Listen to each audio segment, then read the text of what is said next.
Hi friends, हम लोग पिछले वीडियो में सवाल नंबर 11 तक पढ़ चुके हैं एक्सरसाइज 10.3 के सभी प्रश्न। अब देखिए, अब इसके आगे हम लोग को सवाल नंबर 12 पढ़ना है। तो सवाल नंबर 12 से स्टार्ट करके आज हम लोग 15 तक सवाल को पढ़ेंगे और बहुत इंपॉर्टेंट सवाल है जिससे आपके कुछ ऑब्जेक्टिव सवाल आते हैं।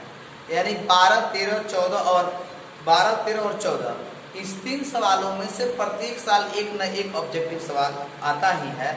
तो हम आपसे रिक्वेस्ट करेंगे कि जरूर आप इन सवालों को वीडियो देखने के बाद समझ के आप अपने कॉपी में जरूर नोट कीजिएगा, क्योंकि देखिए मतलब पिछले 4-5 सालों से लगातार इस सवाल को रिपीट किया जा रहा है। तो चलिए हम शुरू करते हैं सवाल नंबर 12। देखिए यहाँ पर दिया है, यदि vector a dot vector a equal to 0 और vector a dot b equal to 0 तो सदिश b के बारे में क्या निष्कर्ष निकाला जा सकता है। बिल्कुल सिंपल सी बात है, आप इस बात को समझिए। यहाँ दिया कि vector a dot vector a equal to 0 और vector a dot b equal to 0।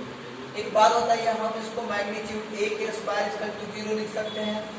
और जब मैग्नीट्यूड a के स्क्वायर इक्वल टू 0 लिख सकते हैं तो आप एक बात बताइए, जब मैग्नीट्यूड a के स्क्वायर बराबर 0 हो सकता है और a डॉट b बराबर 0 तो वेक्टर a डॉट b, तो अगर आप यहाँ cos थीटा का सूत्र निकालेगा तो cos थीटा बराबर वेक्टर a डॉट b बटा मैग्नीट्यूड a मैग्नीट्यूड b।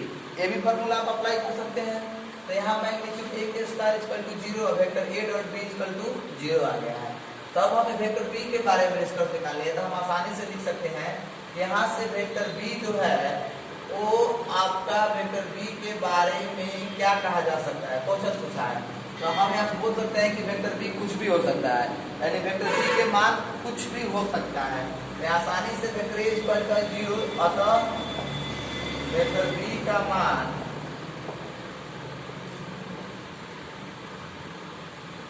कुछ भी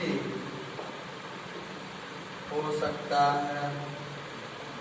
देखिए, अतः वेक्टर b का मान कुछ भी हो सकता है, इस बात को हम लोग आसानी से समझ सकते हैं। यानी कि वेक्टर b के मान कुछ भी, यानी वेक्टर b कोई भी सदिश हो सकता है। वेक्टर b कोई भी सदिश हो सकता है।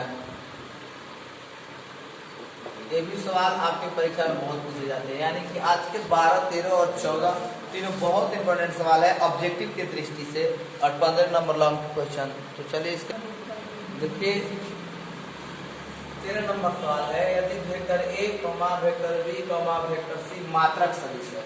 यानी vector a, vector b, vector c मात्रक सदिश है। तो इसके बाद से ही स्पष्ट हो गया कि vector magnitude vector a magnitude vector b equal to magnitude vector c equal to 1 आ जाएगा। यानी जैसे ही मात्रक सदिश की बात आई हम वैल्यू 1 लिखेंगे। इस प्रकार है कि vector a plus vector b plus vector c बराबर 0। तो vector a dot b plus vector b dot c plus vector c dot a का मान ज्ञात करें। देखिए, ये आपकी परीक्षा में कई बार पूछा जा चुका है।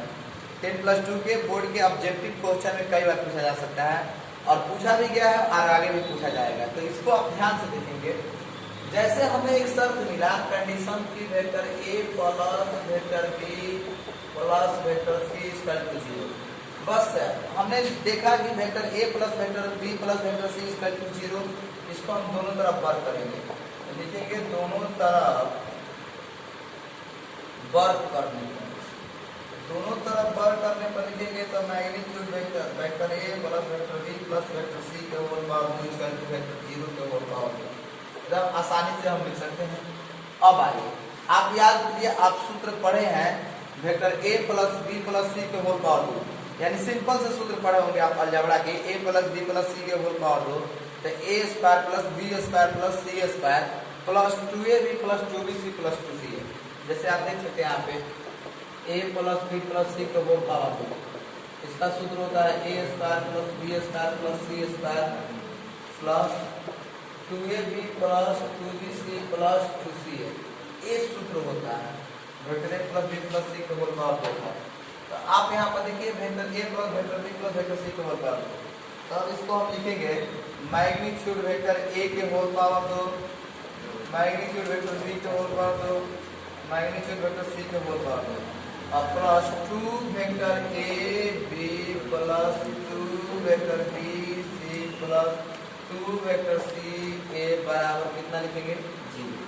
आसानी से हमने इस बात को लिख दिया, 0 का स्क्वायर 0 हो गया। अब चलिए अब मैग्नीट्यूड ए के मान कितना होगा 1, मैग्नीट्यूड बी के मान क्या होगा 1, मैग्नीट्यूड सी के मान 1 प्लस 2 कॉमन कर देंगे तो 2 सभी पद में है, यहाँ से 2 हमने क्या किया बाहर कर लिया। अब क्या बचेगा vector A dot b plus vector b dot c plus vector c dot a equal to 0। बिल्कुल। अब आप 1 1 2 1 3 हो गया तो इसको लिख सकते हैं 3 plus 2 vector A dot b plus vector b dot c plus vector c dot a equal to 0। बाबू प्लस 3 है तो प्लस 3 है, आप उधर भेजिएगा तो क्या हो जाएगा माइनस में 3 हो जाएगा। तो यहाँ पर लिख सकते हैं 2 vector A dot b plus vector b dot c plus vector c dot a equal to -3, यानी इधर प्लस में 3 है, इधर से हमने उधर भेजा तो क्या हो गया माइनस में 3 हो गया।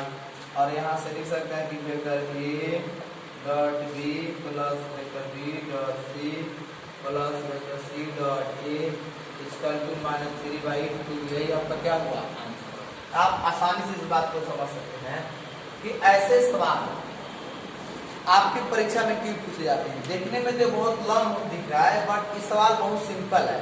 आप एक बार जैसे इस सवाल की कंडीशन पढ़ेंगे ना तो पढ़ने के बाद ये बात स्पष्ट हो जाएगी कि यहाँ magnitude a magnitude b magnitude c दिख रहा है तो magnitude a magnitude b magnitude c के मान किसके बराबर हो जाएगा 1 के बराबर हो जाएगा।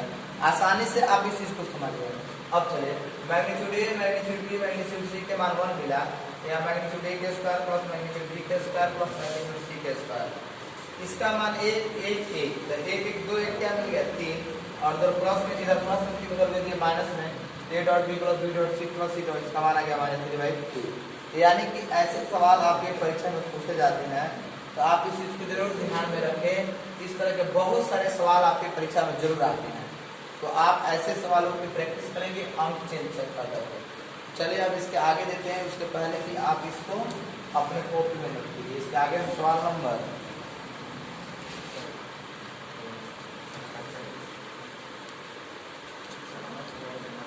देखिए सवाल है यदि वेक्टर ए इक्वल टू 0 तथा वेक्टर बी इक्वल टू 0, यानी वेक्टर ए बराबर 0 या वेक्टर बी बराबर 0 तब ए डॉट बी बराबर 0, परंतु विलोम का सत्य होना आवश्यक नहीं है। एक उदाहरण द्वारा पुष्टि कीजिए। मतलब कि कह रहा है कि ए डॉट बी बराबर 0 नहीं है, इसकी आप पुष्टि कीजिए कि ये है कि नहीं है। तो देखिए सबसे पहले तो हम यहाँ पर जो दिया है उसको लिखेंगे कि वेक्टर ए बराबर 0 वेक्टर बी या वेक्टर बी बराबर 0 और a डॉट बी बराबर 0। देखिए इसको समझने के बाद हम यहाँ समझ सकते हैं कि वेक्टर a डॉट बी बराबर हम सूत्र पढ़े हैं magnitude a magnitude b cos theta. Magnitude a magnitude b cos theta जब है तो अब आप यहाँ से इस बारे में समझ सकते हैं कि हम यहाँ मैग्नीट्यूड a बराबर भी 0 ले सकते हैं और मैग्नीट्यूड b बराबर भी क्या ले सकते हैं 0 ले सकते हैं। तो मैग्नीट्यूड ए और मैग्नीट्यूड बी के मान हम 0 के बराबर लेंगे। अब हमें यहाँ से कैलकुलेट करके देखना है। तो देखिए कैलकुलेट करने के लिए बिल्कुल सिंपल वे में देखेंगे। मानते हैं माना कि वेक्टर ए बराबर आई कैप तथा वेक्टर बी बराबर जे कैप। देखिए वेक्टर ए बराबर आई कैप वेक्टर बी बराबर क्या जे कैप। जब हम वेक्टर ए बराबर आई कैप वेक्टर बी बराबर जे कैप लेंगे यहाँ I cap dot J cap magnitude I cap magnitude J cap cos theta. आप इस बात को समझ सकते हैं। यानी हमने लिखा है आपको magnitude a cap magnitude b और दो परस्पर लंब इकाई सदिश है ए बराबर i cap b j cap, दो परस्पर लंब इकाई सदिश है लंब इकाई सदिश है। लंब इकाई सदिश है थीटा बराबर कितना डिग्री 90 डिग्री। अब आइए जब थीटा बराबर 90 डिग्री जेमी होगा तो हम यहाँ I cap dot J cap और लंब इकाई इकाई सदिश का 1 डॉट ए और cos कितना हो जाएगा 90 डिग्री। तो I cap dot J cap cos 90 का मान कितना हो जाएगा 0। यानी कि आई कैप डॉट जे कैप के मान किसके बराबर 0 के बराबर हो गया। अतः ये बात जो है ए डॉट बी बराबर क्या हो गया, एक एग्जाम्पल द्वारा सत्य हो गया। तो हम यहाँ पर इस बात को लिख सकते हैं कि अतः यहाँ पर ए डॉट बी बराबर क्या 0, वेक्टर ए डॉट बी बराबर 0। ये बात आपके एग्जाम्पल द्वारा, इसके एग्जाम्पल द्वारा सत्य हो गया। यानी कि हमने क्या किया कि मैग्नीट्यूड ए बराबर 0, मैग्नीट्यूड बी बराबर 0 ले लिया प्रश्न के हिसाब से।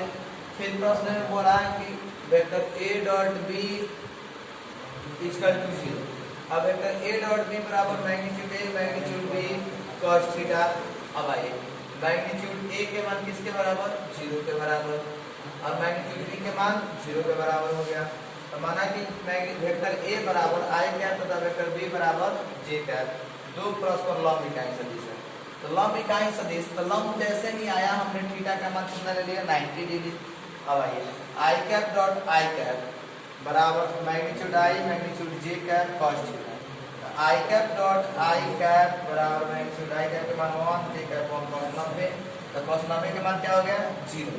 तो I cap dot J cap equal to 0। यानी इससे साबित हो गया कि आप vector A dot B equal to 0 जो है पूछ सकते हैं। तो आप इसको नोट कीजिए। फिर हम आगे बढ़ते हैं। बहुत अच्छा सवाल है 15 नंबर।